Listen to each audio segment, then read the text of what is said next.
Ads లేకుండా latest episode చూడండి. నన్ను బ్లెస్ చేయండి.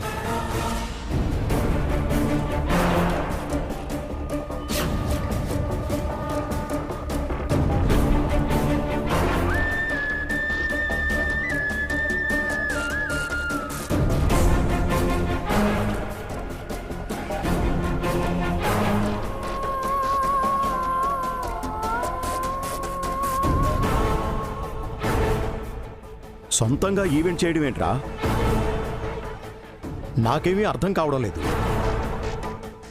ఇందాక వాడు చెప్పింది మీరు వినలేదా అన్నయ్య? సొంతంగా ఈవెంట్ చేసి పైకి రమ్మని బస్సు అఖిల్కి చెప్పిందంట.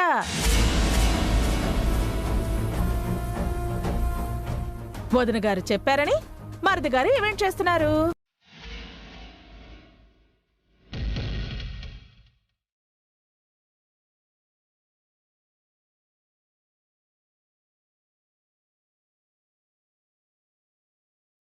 అంటే ఇది అఖిల్కి పుట్టిన బుద్ధి కాదన్నమాట. నువ్వే వాణ్ణి నడిపించావా వసు?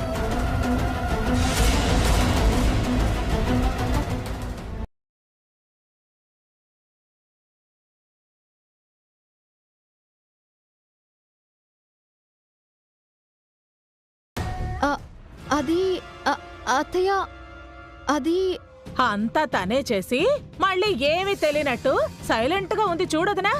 నీ కళ్ళ ముందే అఖిల్ని దీవించింది కూడా. నీకెంత ధైర్యం ఉంటే ఇలా చేస్తావు వసు? నాతో మాట మాత్రమేనా చెప్పకుండా అఖిల్ని అభికి ఎదురు తిరిగేలా చేస్తావా? తను అలా చెప్పుండదమ్మా. అఖిల్ని పని నేర్చుకోమని, కష్టపడి పైకి ఎదగమని చెప్పుంటుంది. మళ్ళీ నువ్వెందుకు వసుని వెనకేసుకొస్తున్నావు అభి? అఖిల్ సొంతంగా ఈవెంట్ చేయడం నీకిష్టం లేదు కదా? అత్తయ్య, నాకిష్టం లేక కాదత్తయ్య. అనుభవం లేకపోతే అఖిల్ నష్టపోతాడని చెప్పాను. అఖిల్కి అనుభవం లేదని వసుకు కూడా తెలుసు కదా. అంటే వసు కావాలనే అఖిల్ని నష్టపరచాలనుకుంటోందా?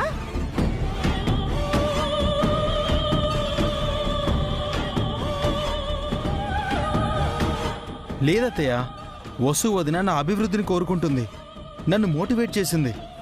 వదినిచ్చిన ప్రోత్సాహం, స్ఫూర్తి వల్లే నేను ధైర్యం చేయగలిగాను. బాగుందిరా. వసు నిప్పుల గుండంలో దూకేమంటే దూకేస్తావా? వెనక ముందు ఆలోచించవా?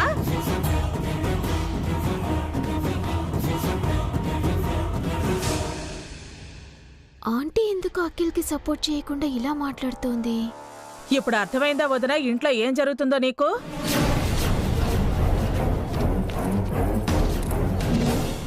తప్పుగా ఏం జరగట్లేదులే సుమంగళి.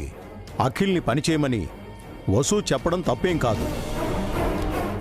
అఖిల్, మొదటిసారి ఈవెంట్ చేస్తున్నావు. అన్నయ్య సలహాలు తీసుకో, జాగ్రత్తగా చేయి. సారీ నాన్న, ఇది కంప్లీట్గా నేనే సొంతంగా చేద్దాం అనుకుంటున్నాను.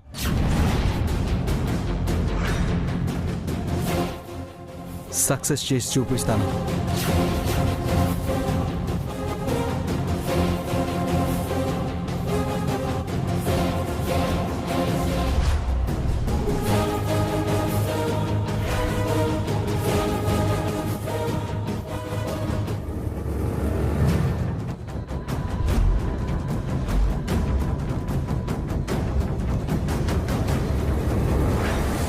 వాడి మాటలేం పట్టించుకోక అభి.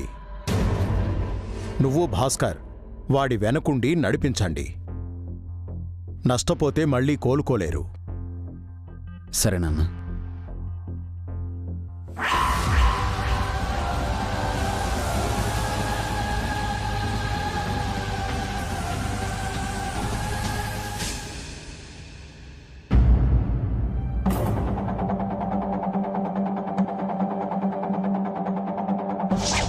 అంటే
ఎప్పుడో ఒకసారి చెప్పాలండి. అయినా నేను బాధపడుతున్నది అందుకు కాదు. మరి అఖిల్ గురించా? అవునండి, మీలాగా బావగారులాగా అఖిల్ కూడా సొంతంగా ఈవెంట్ చేసే స్థాయికి రావాలని, సంస్కృతి ఈవెంట్స్కి తను కూడా ఒక మెయిన్ పిల్లర్ కావాలని ఆశపడ్డాను. మీ ముగ్గురు కలిసి మన సంస్థని ఉన్నత స్థితికి తీసుకువెళ్లాలని కోరుకున్నాను. ఆ ఉద్దేశంతోనే అఖిల్ని కష్టపడి పనిచేయమని ప్రోత్సహించాను. అది మంచి విషయం కదండి. మీరు కాకపోయినా నేనైనా అఖిల్కి ఆ మాటలే చెప్పుండేవాడిని. కానీ ఈరోజు అఖిల్ సంస్కృతి ఈవెంట్స్తో పోటీ పడి వేరుగా ఈవెంట్ చేస్తానంటున్నాడు. నేను అదే రకంగా ప్రోత్సహించానని అత్తయ్య అనుకుంటున్నారు. అదే భావం వచ్చేలా సుమంగలి పిన్ని మాట్లాడింది. నా మీద అత్తయ్య గారి కోపం వచ్చి ఉంటుంది. అఖిల్ అలా యూటర్న్ తీసుకుంటాడని మీరు కూడా ఊహించుండరు కదా. వాడు బాగుపడ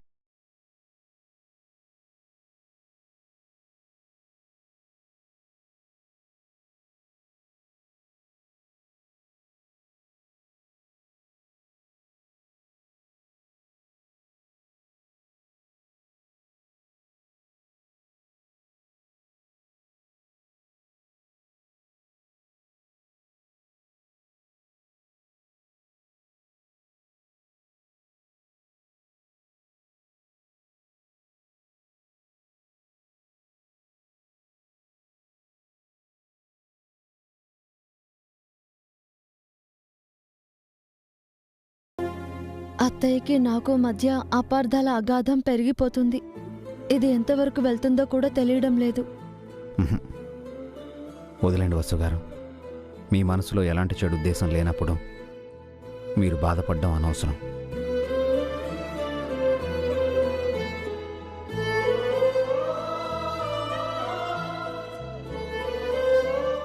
వసు గారు, ఈ టైంలో మీరు టెన్షన్ పడకూడదు.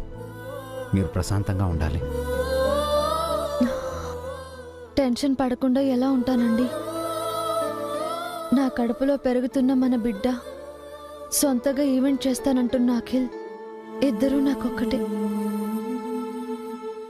మన బిడ్డ ఆరోగ్యంగా ఉండాలని ఎలా కోరుకుంటానో, అఖిల్ ఆనందంగా ఉండాలి, ఎదగాలి అని కోరుకుంటాను.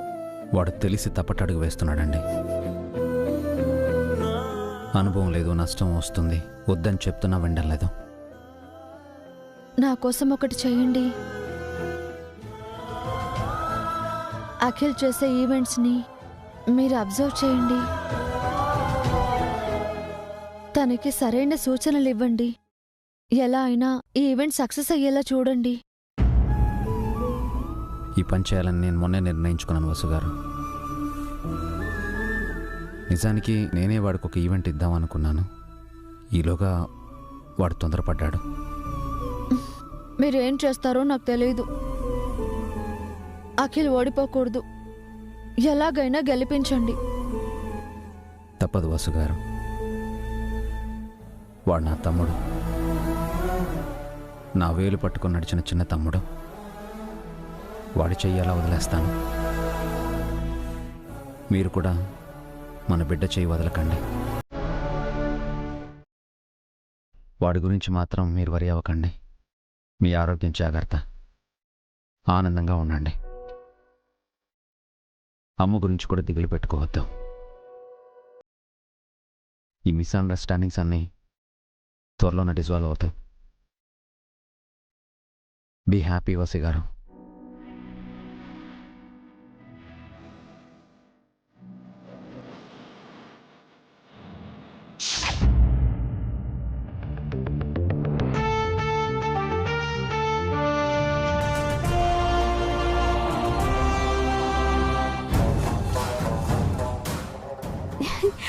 నిన్ను చూస్తుంటే చాలా ప్రౌడ్గా ఉంది అఖిల్.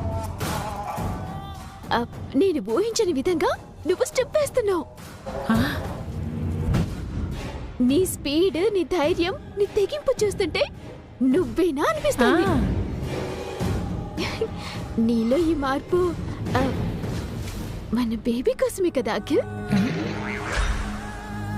పుట్టబోయే మన బిడ్డ కోసమే కదా నువ్వు ఈ డెసిషన్ తీసుకుంటున్నావు. ఓసి తింకర్తానా, ప్రతిసారి లేని ఆ బిడ్డ గురించి ఎందుకే వణికెలుగుతావు? అవును హారిక, ఇన్నాళ్ళు వేరు, ఇప్పుడు వేరు. మన బేబీయే నాలో బాధ్యతను తీసుకొచ్చింది. ఇప్పటి వరకు నా కోసం కానీ నీ కోసం కానీ నేనేమీ చేయలేకపోయాను. మన బిడ్డ కోసమైనా ఏదో ఒకటి చేయాలనిపించింది. అందుకే ధైర్యంగా ఈ డెసిషన్ తీసుకున్నాను. లేని బిడ్డపై వీడు ఆశలు పెంచుకుంటున్నాడు. ఏదో రోజు వాడి ఆశలు దీని కొంప ముంచేలా ఉన్నాయి. 9 నెలలు గడిచి బేబీ బయటకొచ్చేలోపు నేనేంటో ప్రూవ్ చేసుకుంటాను. నీ కడుపులో రోజు రోజుకి మన బేబీ పెరుగుతున్నట్టే నేను కూడా రోజు రోజుకి డెవలప్ అవుతాను. అనవసరంగా బేబీ గురించి చెప్పానే. ఛ, నా నూరు ఊరికే ఉండదు.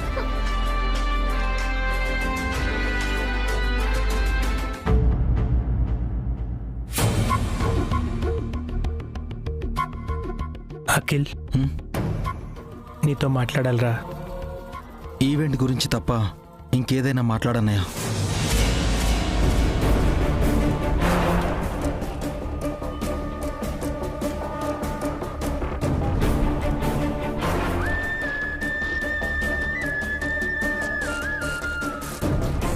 ఈవెంట్ గురించే మాట్లాడడానికి వచ్చానురా. ఇన్నాళ్ళు మనం ఏం చేసినా కలిసే చేశాం. మన ముగ్గురిలో ఎలాంటి భేదాభిప్రాయాలు లేవు అఖిల్. మనస్పర్ధలు కానీ లేవు.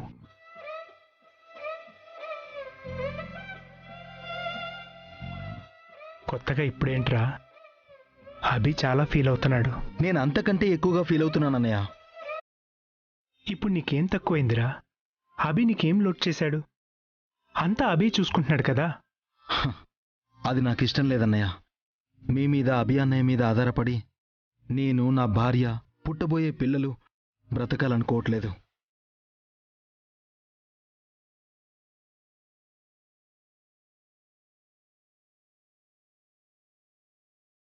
మాకంటూ సొంత సంపాదన కావాలి.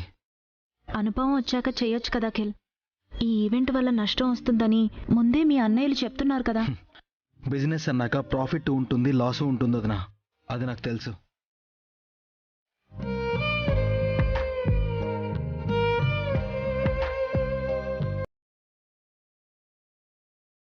నష్టం వస్తుందని తెలిసి కూడా బ్లైండ్గా ముందుకు వెళ్ళడం బిజినెస్ అనర్రా. అనుకోని విధంగా నష్టం వస్తే అది వేరే సంగతి. సారీ అన్నయ్య, నేను ఓన్గా ఈవెంట్ చేయడానికి ఇన్ని ఇయర్స్ పట్టింది. మీ ఏజ్ వచ్చే వరకు నేను వెయిట్ చేయలేను. అంత తొందర ఎందుకు అఖిల్? ఇదివరకు వేరేదినా, మీకు భాస్కర్ అన్నయ్యకు పెళ్ళయింది, పిల్లలు పుట్టారు. అప్పుడు అభి అన్నయ్యకు మొదటి పెళ్ళి అవ్వలేదు. నేను చిన్నవాణ్ణి. అందుకే ఉమ్మడి బిజినెస్లో కుటుంబం కోసం ఖర్చు పెట్టారు. ఇప్పుడు అదంతా మారిపోయిందన్నయ్య.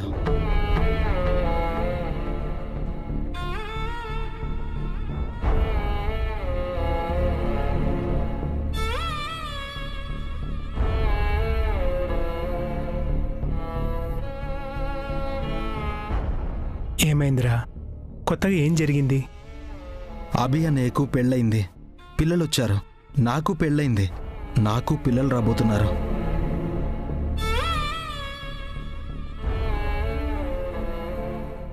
ఈ నీది నాది అనేది నీలో ఎప్పటి నుంచి మొదలైందిరా?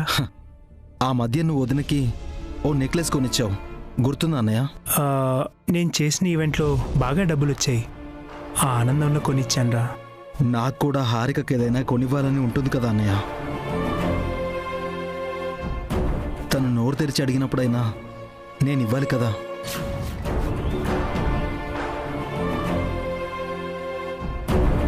కానీ ఇవ్వలేకపోతున్నాను అన్నయ్య. ఒక అసమర్థుడిగా చేతకాని వాళ్ళ తలదించుకున్నాను.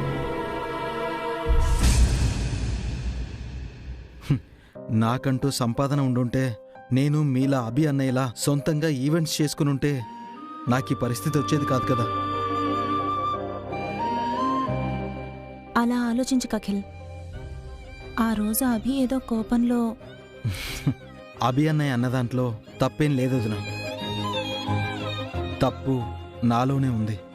సంపాదించే బాధ్యత నాకు లేదు కాబట్టే ఖర్చు పెట్టడానికి కూడా హక్కు లేదు. ఇన్ని రోజులు ఈ ఇల్లు అభి వల్లే నడిచిందని మర్చిపోతున్నావరా? గుర్తుందన్నయ్య. అందుకే ఇకపై నేను కూడా ఆ భారాన్ని మోయాలనుకుంటున్నాను. నువ్వు ఎత్తుకుంటుంది నువ్వు మొయ్యలేని భారంరా. పర్వాలేదన్నయ్య, ప్రయత్నిస్తాను. నీ వదిలిగా చెప్తున్నాను అఖిల్. అమ్మ తర్వాత అమ్మ లాంటిదాన్ని. నా మాట విను. మీరంటే నాకు చాలా గౌరవం వదినా. అది నేను మాటల్లో కూడా చెప్పలేను. కానీ ఇప్పుడు మీ మాట నేను వినలే.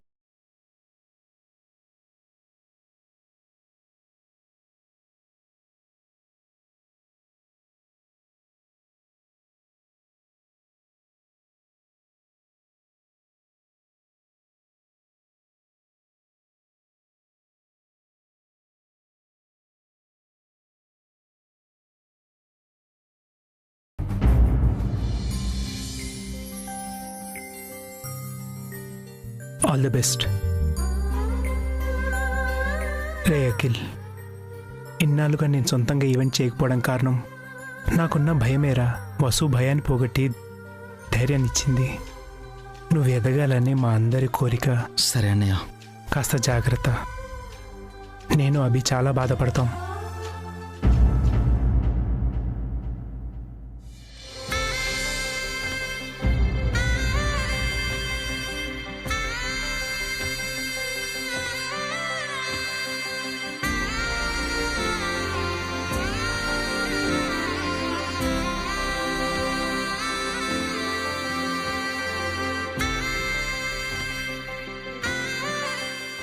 నీకే సమస్య వచ్చినా నేను వసు ఉన్నావని మర్చిపోక అఖిల్.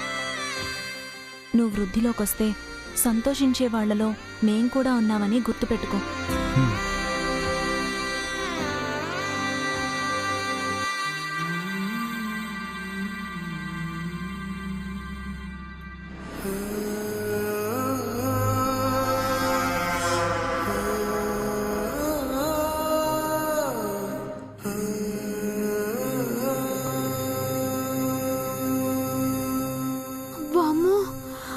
భారీ వర్షం వచ్చి వెళ్ళిపోయినట్టుందా ఆంటీ? పావని అక్క భాస్కర్ బావల మాటలకి అఖిల్ మనసు మార్చుకుంటాడేమో అనుకున్నాను.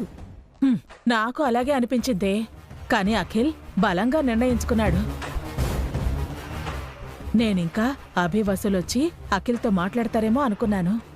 అవునాంటీ, ఇందాక అత్తయ్య ముందు అఖిల్ని సపోర్ట్ చేయకుండా వసు అక్క మీద ఎందుకు అరిచావు?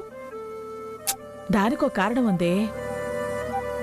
మీ అత్తయ్య దగ్గర వసుని ఇరికించడానికి ఓ మంచి ప్లాన్ వచ్చింది. మీ అత్తయ్యకి చెప్పాల్సిన మాటలు కొన్ని ఉన్నాయి. పద వెళ్ళి చెప్దాం. పద పద పద.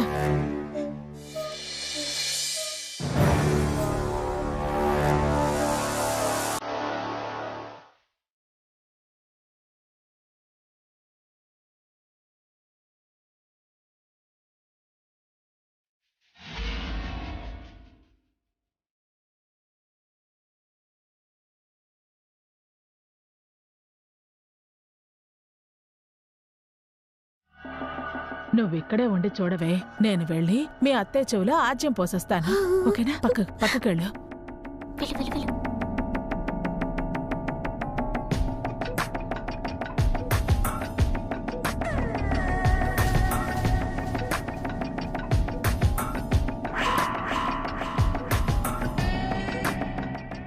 ఏంటోదినా ఆ వసు ఇలా చేసింది? నువ్వు వసుని ఎంతలా నమ్మావు, ఎంతలా ప్రేమించావు. ఏదో ఇల్లు నిలబెట్టిందని వసుపై నువ్వు ఇష్టం చూపిస్తే అది అలసుగా తీసుకుని ఆ వసు ఈ ఇంటిని ముక్కలు చేయాలని చూస్తుందా?